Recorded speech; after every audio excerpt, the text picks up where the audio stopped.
What is up, ladies and gentlemen, boys and girls, and welcome back to Axe Entertainment. I am Zach Axe, and today we have a new video series that I'm looking to do every week from now until the foreseeable future. I don't know exactly what I'm going to call it yet, but for now we're just going to say WWE's Weekly Awards. So every week I watch 8 hours of wrestling, not including if there's a pay-per-view, 3 hour Smackdown, 3 hour Raw, 2 hours of NXT. Every week, and that's not including the content I watch on the side, but just straight up weekly 8 hours. So I thought, what if for now on, every Sunday, I know today's Monday, I'm a little behind on this one, but every Sunday we went through the week that preceded and give awards for Raw, Smackdown, and NXT. So basically I have 5 categories that I'd like to implement. So we have male MVP, female MVP, promo of the week, match of the week, and finally team of the week. And then I would also like to just kind of discuss what's happening. So kind of instead of doing a Raw review, a Smackdown review, and an NXT review or whatever, I just combine all of them and I give awards to what I like the best. And in between each award, we just kind of talk about what's happening that in the world of professional wrestling for that week. So how this is going to work is I'm going to give an award out. We're going to talk about that award. We're going to talk about a different topic. And then we're just going to do that until all the awards are given out. And you guys get to hear my honest opinion and review on Raw and SmackDown and NXT. Occasionally a pay-per-view will happen. So in that case, a pay-per-view will be factored into the weekly awards. So then it'll be Raw, SmackDown, NXT, and whatever pay-per-view happens, whether it's NXT, whether it's main roster, or whether it's both, that will be factored into the final rankings. So first up, I'm going to give out promo of the week. For promo of the week, for me, there wasn't too many outstanding promos this week, and there's one that kind of stood above the rest, and that has to be the John Cena promos. And I think specifically the one on Raw was better than the one on SmackDown. The one on SmackDown with Randy Orton is my honorable mention, because I will be giving out honorable mentions. That one's an honorable mention because it's still, it's heat between Randy and Cena, and it's getting you hyped up for Backlash, which I'm super excited for already just off of that match. But just the whole dynamic of it being about kids and Cena needs to have kids, that was just kind of weird to me, I'm not gonna lie.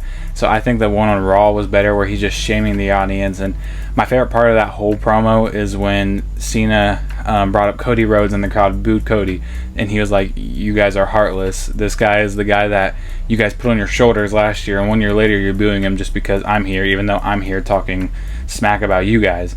And I thought that was excellent heel work. I think Cena's doing some pretty good heel work, and I think I'm really excited to see where it's going to go from here. Now, on a topic I want to talk about, we'll start with Monday Night Raw. When Sami Zayn came out to address Jey Uso, I feel like this could be a babyface versus babyface feud, and we don't get a lot of those in WWE.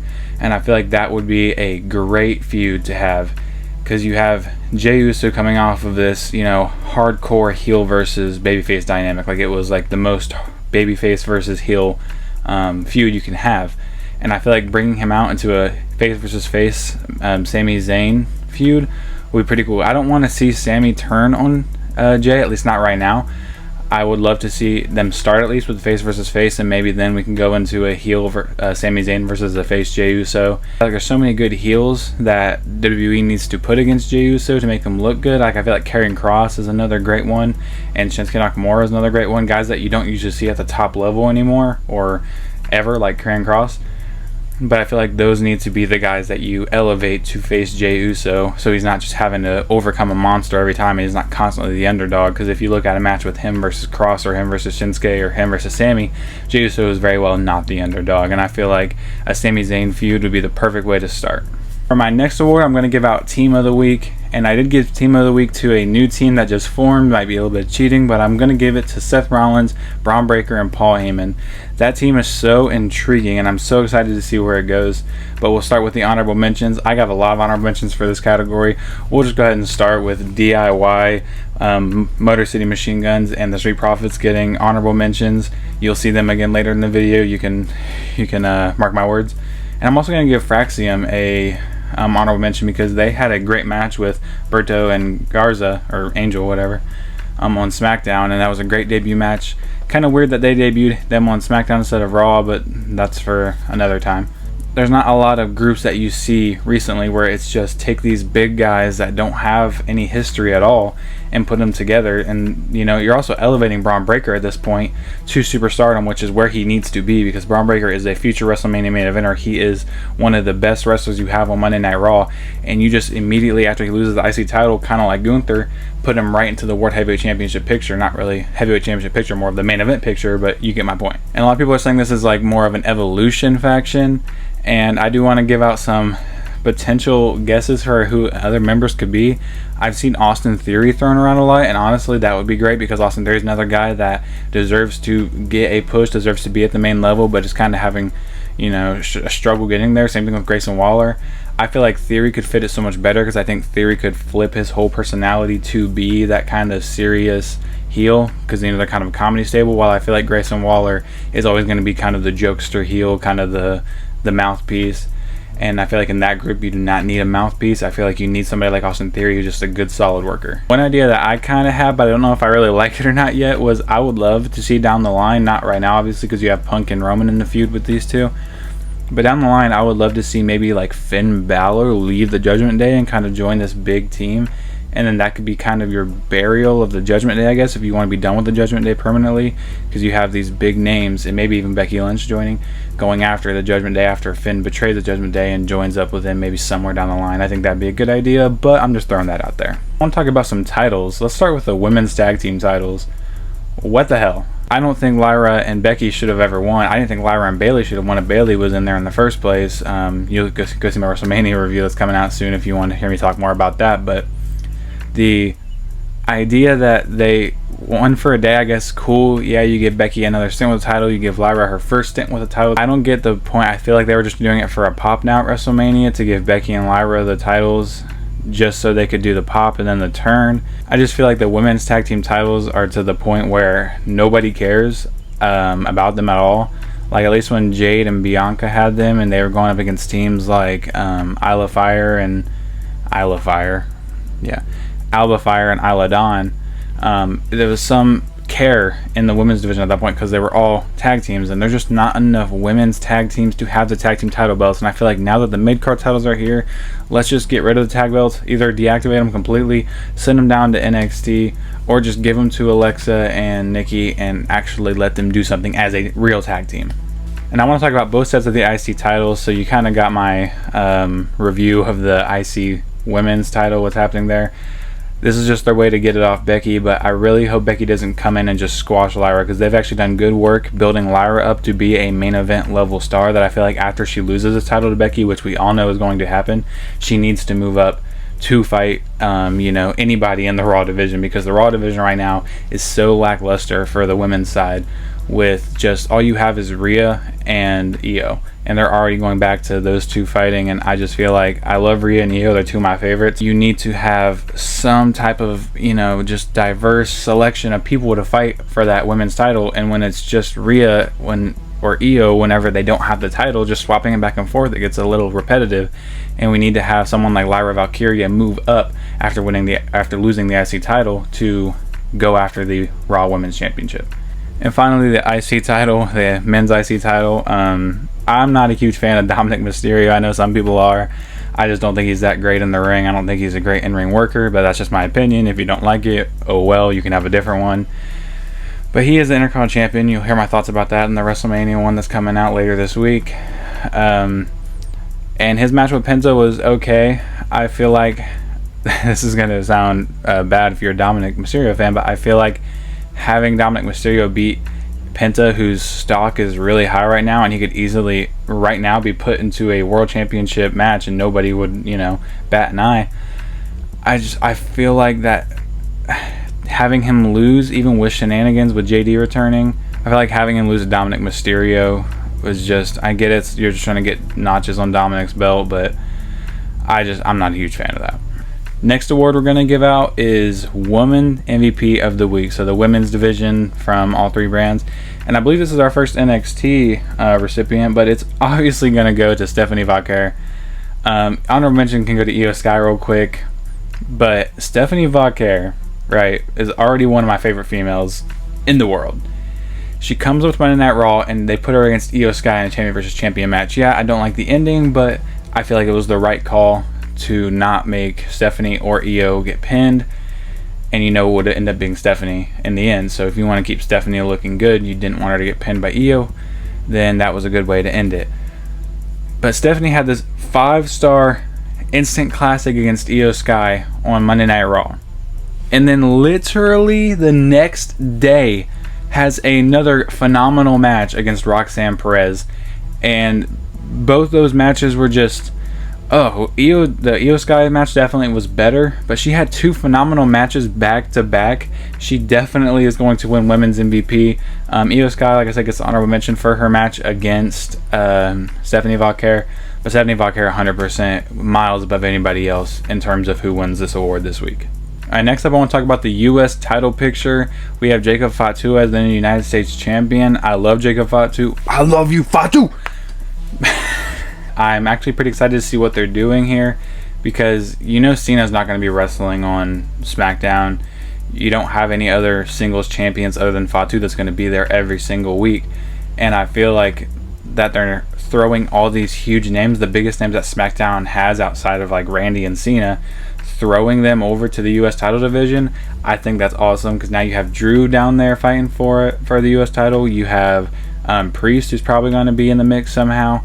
Then you have Jacob Fatu, you have LA Knight, you have Solo Sikoa, you have all the biggest names on SmackDown fighting for that U.S. championship. And I feel like inevitably this is going to I think Fatu will probably end up running through everybody, probably in like a multi-man match, and then maybe individually going through a Drew and going through another LA Knight and going through, a Damian Priest, just so he can end up at the inevitable, most likely SummerSlam match facing Solo Sikoa for that U.S. title.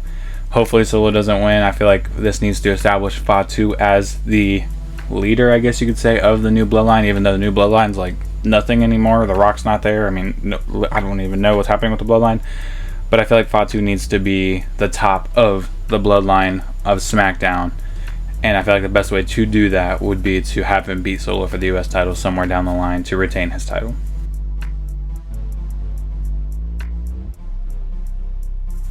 Second to last award we're giving out is the male MVP, and I'm going to keep this one short and sweet. I'm just going to give it to John Cena, because there's not one singular male that impressed me with a match or impressed me with something other than 6 guys. Like I said, we'll talk about them next. I'm just going to give this to John Cena. He had 2 phenomenal promos. I feel like the ending of the first one, when Randy Orton came out, that was such a big moment, and it got fans so hyped up. And his promo was so good all the way before that. Then going into SmackDown, where he had another pretty good promo against Randy Orton, pulling double duty, trying to get his dates out of the way early, it seems. But that's okay, because he's delivering good, intriguing promos. And I had to give him the male of the week, his 2 phenomenal promos this week.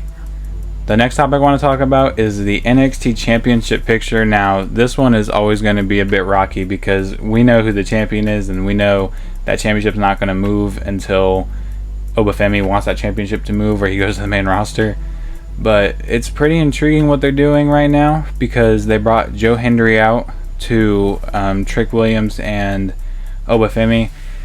And I'm really hoping this does not lead to a triple threat between the 3, just because, first of all, I'm sick of seeing triple threats on NXT. I mean, they're always good, don't get me wrong, but I feel like every single match Obafemi has, it has to be some sort of triple threat, whether it's Javon and Trick or Waller in Theory. It's just some sort of triple threat, and I want to see Obafemi have more one-on-one matches for that NXT Championship. Anyways, I feel like Joe Hendry is a great person to have a one-on-one match with, especially because on NXT, unlike the main roster, you get to see the best of these NXT wrestlers, especially like Joe Hendry. On WrestleMania, you didn't really get to see his best, because it was just there for like a little 3-minute segment to make Randy Orton look good and have that little memeable moment. But I feel like this is going to be a good match. Please don't put Trick Williams in it. If I was WWE, just send Trick Williams to the main roster. He has been down there long enough. He has been down there carrying that division for so long, and now I feel like he's just done everything he can do down there. Send him to the main roster. Get him out of NXT. We need more people over here in the Intercontinental Championship division and the U.S. Championship division. Send Trick Williams up, and maybe even one day he could move up into the main card. But what we're going to talk about now, Hendry and Femi, I feel like that match is going to be phenomenal if it goes. I feel like it should be a pretty easy win for Obafemi. I'm not going to lie, I love Joe Hendry, but you're not going to be Obafemi. The intriguing part is, what are they going to do with the titles? Because up to this point, we've seen many of TNA and NXT titles on the line in this whole NXT TNA thing, but you've never seen a title switch hands. You'll never see a TNA guy win the NXT titles. You never see an NXT guy win the TNA titles.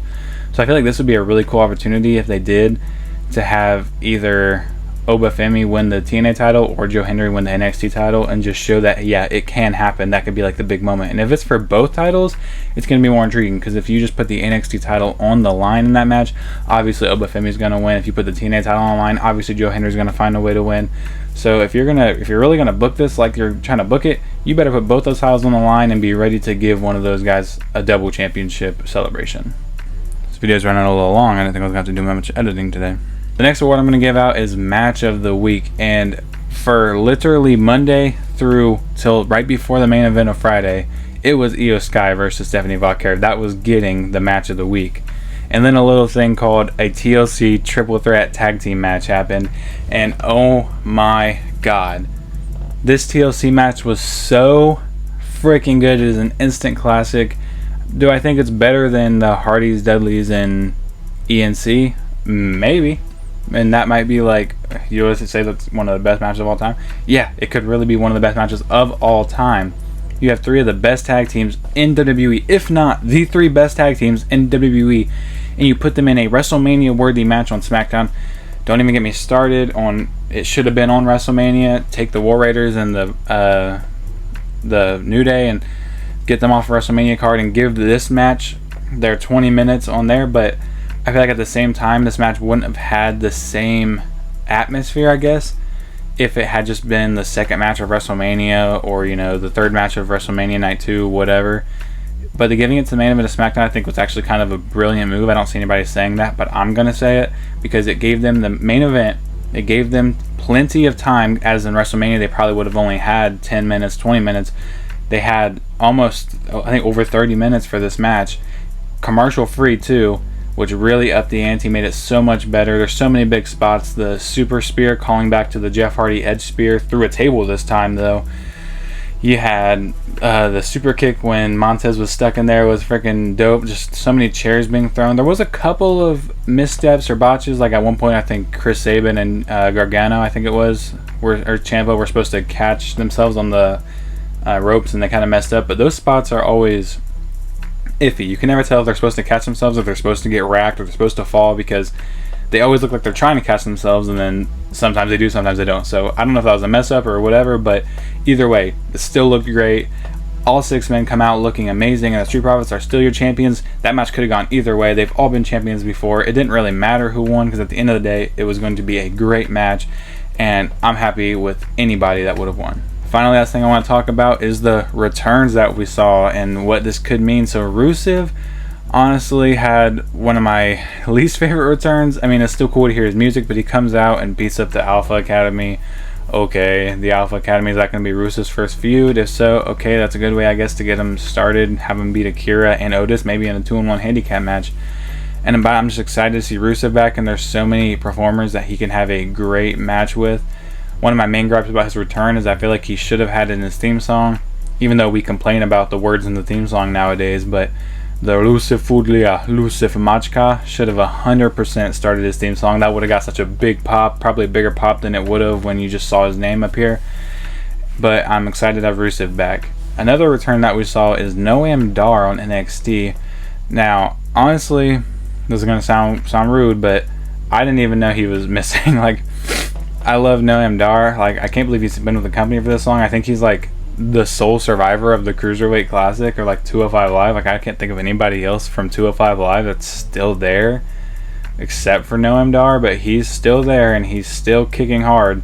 And he just won the Heritage Cup, which I thought was a little bit weird that they're setting up like, oh, we're gonna give Lexis King and Ricky Saints this match for both, but then they immediately make him lose it to Noam Dar, which, okay, cool, I guess, but now you just kind of promised a match that you cannot deliver anymore, which I know that WWE's always been great at doing that, but I feel like Lexis King was just getting started as the terrible Heritage Cup. I hate the Heritage Cup with a burning passion, but I feel like he was just getting started, getting a little bit, you know, momentum rolling to maybe the main event scene, and instead you make him lose it to Noam Dar immediately. Kind of sucks. I feel like they just went right back to the reliable horse that's already, you know, won the races before in Noam Dar.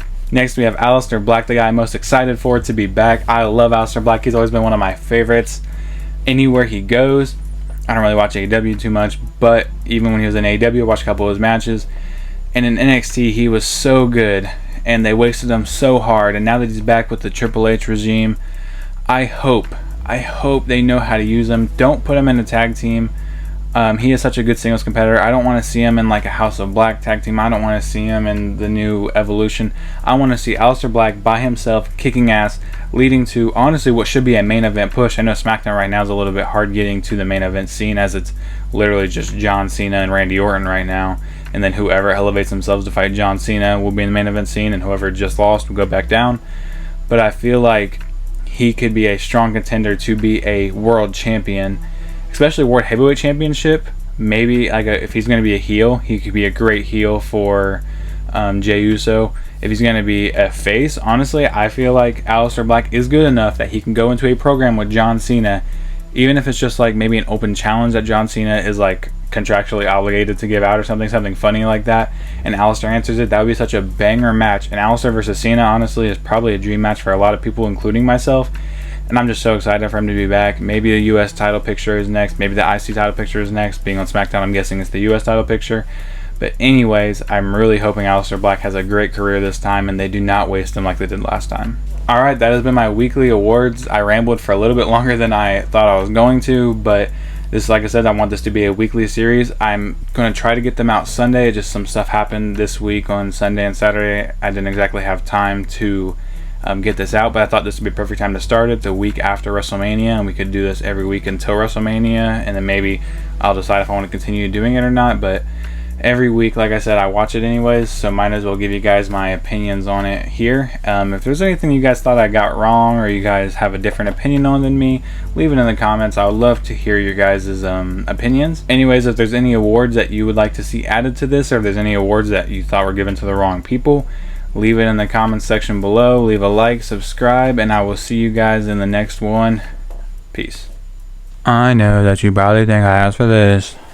This happened if I had real tough love. I'm bad at this, and I'm bad for this. Narcissistic tendencies, I don't care about no one else. Narcissistic tendencies, I'm low, so set me on the shelf. Few people ever have my back, yeah, there ain't no doubt about that.